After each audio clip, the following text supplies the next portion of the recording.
"Dad, can you tell me how to get rich?" My dad put down the evening paper. "Why do you want to get rich, son?" "Because today Jimmy's mom drove up in their new Cadillac and they were going to their beach house for the weekend. He took 3 of his friends, but Mike and I weren't invited. They told us we weren't invited because we were poor kids." "They did?" my dad asked incredulously. "Yeah, they did," I replied in a hurt tone. My dad silently shook his head, pushed his glasses up the bridge of his nose, and went back to reading the paper. I stood waiting for an answer. The year was 1956. I was 9 years old. By some twist of fate, I attended the same public school where the rich people sent their kids. We were primarily a sugar plantation town. The managers of the plantation and the other affluent people, such as doctors, business owners, and bankers, sent their children to this elementary school. After grade 6, their children were generally sent off to private schools. Because my family lived on one side of the street, I went to this school. Had I lived on the other side of the street, I would have gone to a different school with kids from families more like mine. After grade 6, these kids and I would go on to the public intermediate and high school. There was no private school for them or for me. My dad finally put down the paper. I could tell he was thinking. "Well, son," he began slowly, "if you want to be rich, you have to learn to make money." "How do I make money?" I asked. "Well, use your head, son," he said, smiling. Even then I knew that really meant, "That's all I'm going to tell you," or "I don't know the answer, so don't embarrass me." The next morning, I told my best friend Mike what my dad had said. As best as I could tell, Mike and I were the only poor kids in this school. Mike was also in this school by a twist of fate. Someone had drawn a jog in the line for the school district, and we wound up in school with the rich kids. We weren't really poor, but we felt as if we were, because all the other boys had new baseball gloves, new bicycles, new everything. Mom and Dad provided us with the basics, like food, shelter, and clothes, but that was about it. My dad used to say, "If you want something, work for it." We wanted things, but there was not much work available for 9-year-old boys. "So what do we do to make money?" Mike asked. "I don't know," I said, "but do you want to be my partner?" He agreed, and so on that Saturday morning, Mike became my first business partner. We spent all morning coming up with ideas on how to make money. Occasionally we talked about all the cool guys at Jimmy's beach house having fun. It hurt a little, but that hurt was good because it inspired us to keep thinking of a way to make money. Finally, that afternoon, a bolt of lightning struck. It was an idea Mike got from a science book he had read. Excitedly, we shook hands, and the partnership now had a business. For the next several weeks, Mike and I ran around our neighborhood, knocking on doors and asking our neighbors if they would save their toothpaste tubes for us. With puzzled looks, most adults consented with a smile. Some asked us what we were doing, to which we replied, "We can't tell you, it's a business secret."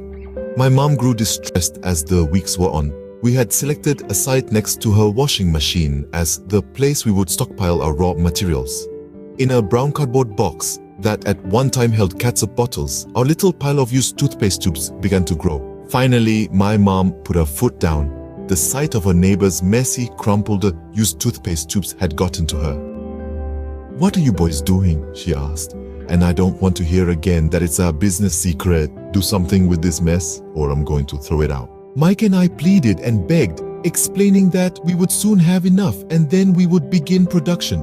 We informed her that we were waiting on a couple of neighbors to finish their toothpaste so we could have their tubes. Mom granted us a 1-week extension. The date to begin production was moved up and the pressure was on. My first partnership was already being threatened with an eviction notice by my own mom. It became Mike's job to tell the neighbors to quickly use up their toothpaste, saying their dentist wanted them to brush more often anyway. I began to put together the production line. One day my dad drove up with a friend to see 2 9-year-old boys in the driveway with a production line operating at full speed. There was fine white powder everywhere. On a long table were small milk cartons from school, and our family's hibachi grill was glowing with red-hot coals at maximum heat.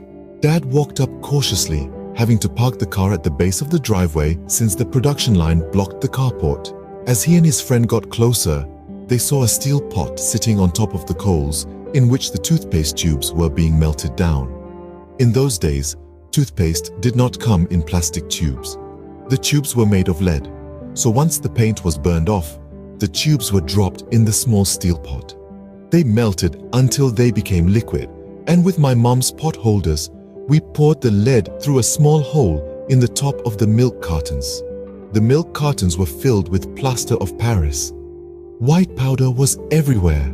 In my haste, I had knocked the bag over, and the entire area looked like it had been hit by a snowstorm. The milk cartons were the outer containers for plaster of Paris molds. My dad and his friend watched as we carefully poured the molten lead through a small hole in the top of the plaster of Paris cube. "Careful," my dad said. I nodded without looking up. Finally, once the pouring was through, I put the steel pot down and smiled at my dad. "What are you boys doing?" he asked with a cautious smile. "We're doing what you told me to do. We're going to be rich," I said. "Yup," said Mike, grinning and nodding his head. "We're partners." "And what is in those plaster molds?" my dad asked. "Watch," I said. "This should be a good batch." With a small hammer, I tapped at the seal that divided the cube in half. Cautiously, I pulled up the top half of the plaster mold and a lead nickel fell out. "Oh no," my dad exclaimed. "You're casting nickels out of lead." "That's right," Mike said. "We're doing as you told us to do. We're making money." My dad's friend turned and burst into laughter. My dad smiled and shook his head. Along with a fire and a box of spent toothpaste tubes, in front of him were two little boys covered with white dust, smiling from ear to ear.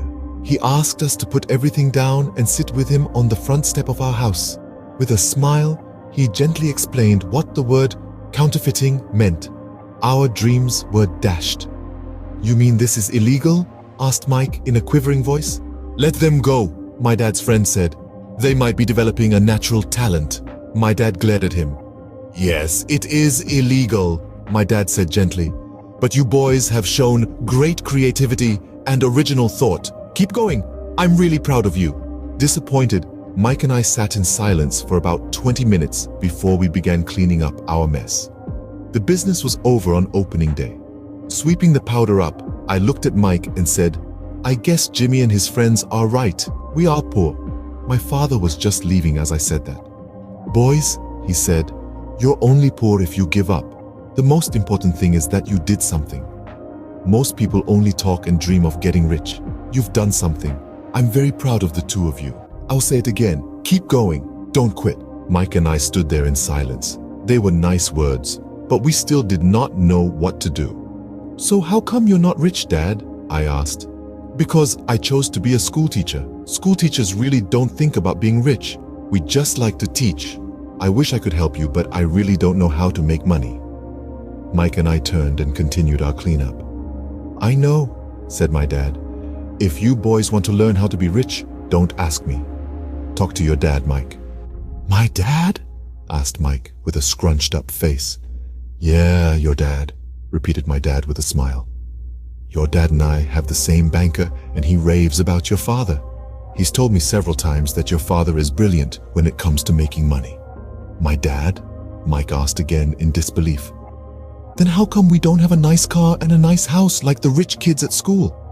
"A nice car and a nice house don't necessarily mean you're rich or you know how to make money," my dad replied. "Jimmy's dad works for the sugar plantation. He's not much different from me.